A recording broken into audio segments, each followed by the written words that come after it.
Hi, Congressman Massie here. I thought you'd like to know about the fake fight that's going on in the House of Representatives right now over this CR.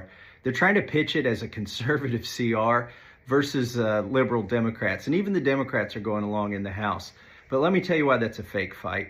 They plan to pass it with all Republicans here in the House, but after we leave town, the Democrats are going to vote for it in the Senate. That's right. They're going to need about 8 Democrat senators to vote for this thing over in the Senate.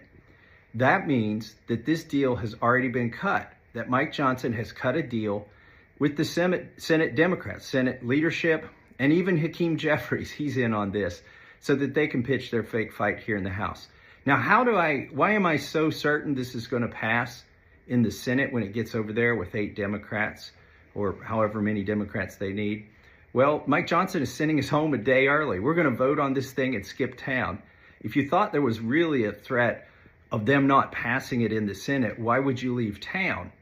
The other thing that's going on is the Democrats have a retreat, an off-site retreat, where they're going to get together and party and have, guest speakers and stuff. And that starts tomorrow and runs through Thursday and Friday.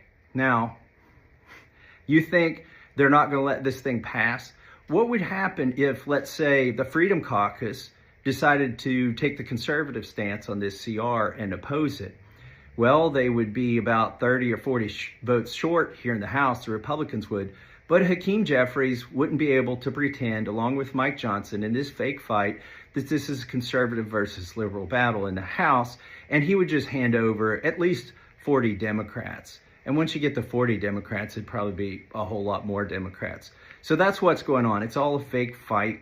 You're going to find this out when it goes over to the Senate and you have Democrats in the Senate voting for it. Now, here's the other thing a lot of people aren't telling you about this bill. In the FRA, stands for Fiscal Responsibility Act.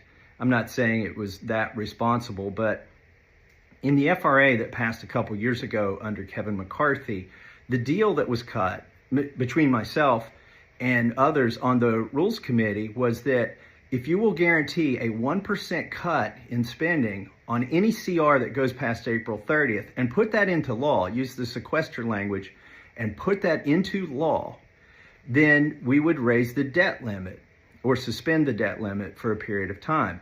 I voted for this because a 1% cut seemed like a wonderful thing if they would go and do a CR for a full year, which seemed like almost a certainty at some point in the next 2 years. Well, here we are under Mike Johnson, and we've got the 1-year CR that they're going to do. It's actually